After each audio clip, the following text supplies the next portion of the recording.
Hello everyone, the lighting collector here. I am at my new house. Sorry I've been inactive. I've been trying to deal with a lot of the changes and organizing everything. It's just been quite busy. But I have finally completed the garage lights in this new house.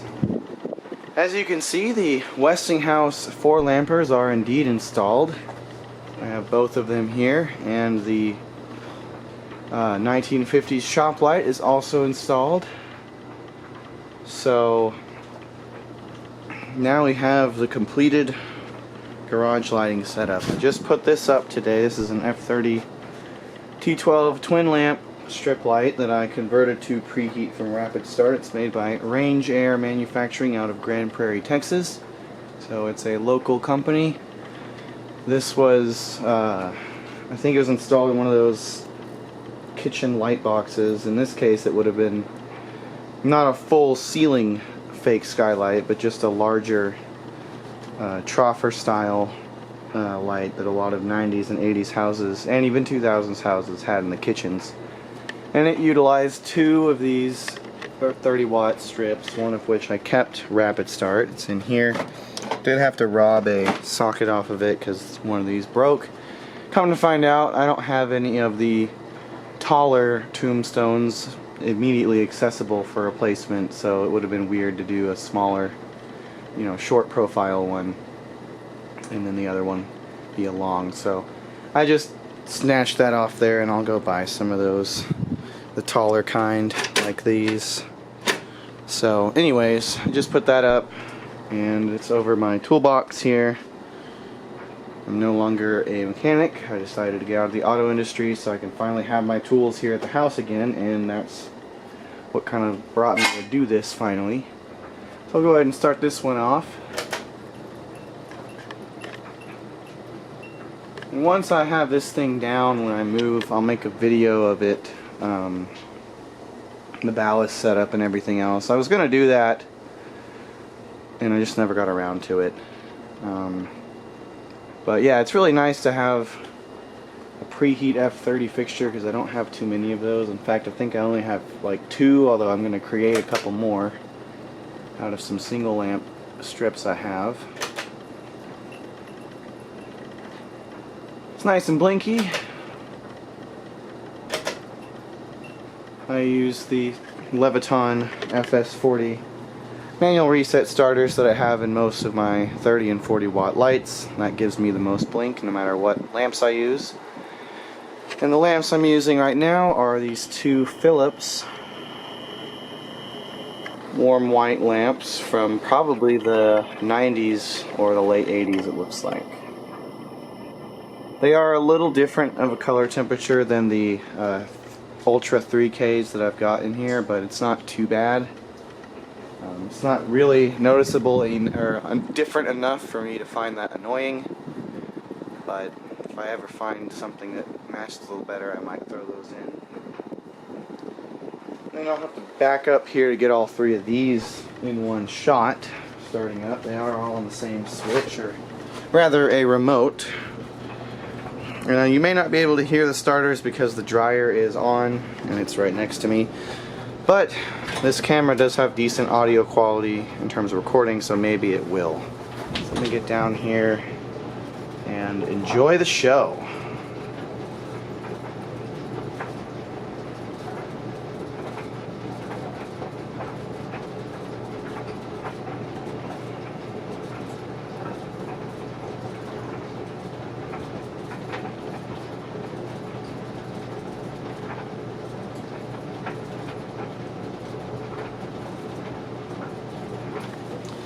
These are insanely bright, as I would expect, of course.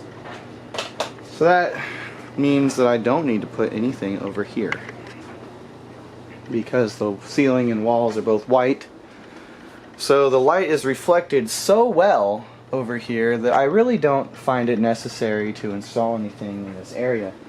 Especially because about 50% or more of the time that I happen to be in the garage, I do have the door open anyways, so having lights over there would be useless because the daylight would be coming in and so forth. So I really think this is going to be it. I don't feel like I'm going to need to install anything more than these 5 fixtures that are in here now. Plus I also have the lights on the ceiling fans, which are Emerson heat fans for those interested.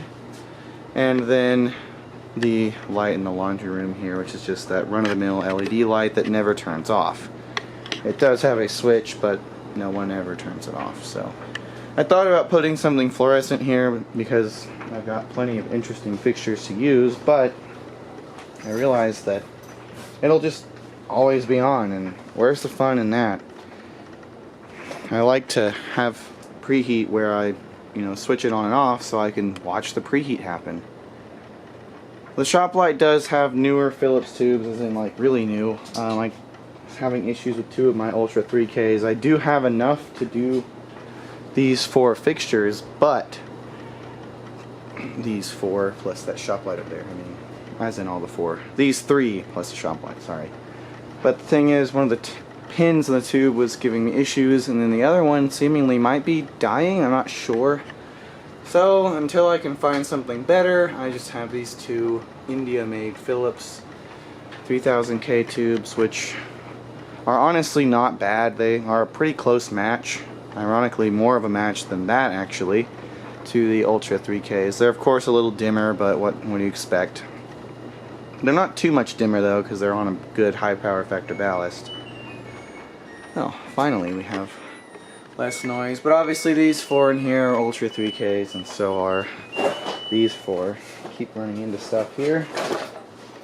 It is a little tight fit still. I'm in the process of organizing to this day because I've just been so busy, but now I'm going to have a lot more downtime with the new job I'm going to be in.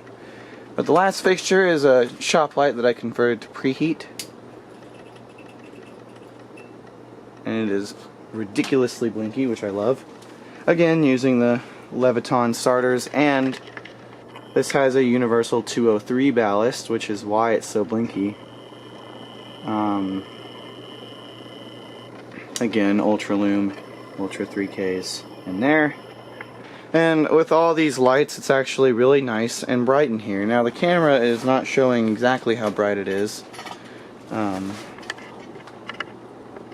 It's just a little on the... And the color is a little off on the camera. I don't know why. It's slightly more warm than it really is. Maybe I have the white balance set on something else and I forgot to change it, but regardless, it's very well lit in this garage. So I am happy with how it's come out so far, or how it's turned out. And like I said, I don't feel that it's necessary to really add anything else in this garage, lighting wise. I think these 5 fixtures are plenty, especially when you have them all on. It's just so bright in here, which is a good thing. And then these are 100 watt equivalent LEDs. Since they never turn off, I figured I'd have those to reduce some of the heat, because these ceiling fan motors actually are ridiculously hot. If you know anything about these Emerson K63 motors, you know that they basically are the surface of the sun, and that's just their operating characteristics. Nothing is wrong. The bearings are actually fine, the windings are fine, capacitors are brand new, but that's just how they are. So I don't want to add any heat, to that whole equation. It's also going to be, hot in here during the summer, so again, I just feel it would be more appropriate, I guess, to put these LEDs in. And they look like incandescents anyways, so whatever. But yeah, that's really it.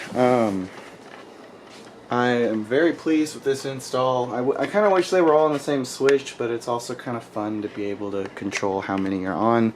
Of course, these 3 are always on the same little remote, which they're powered right here above the garage door. And then the other 2 lights are just on wall outlets over there next to where they are. So yeah, that's really all I have for the garage lights at my new place. Hope y'all enjoyed, and I'll try to get some videos uploaded. I'm hopefully going to be a little less busy, which means I can actually start filming stuff like more light bulbs, light fixtures, etc. So just stay posted. Sorry that I haven't uploaded much. I've just been so busy here, and still not done with the garage, but it is a lot better than it was, so I'm getting there. But anyways, thanks again for watching, and I hope you enjoyed.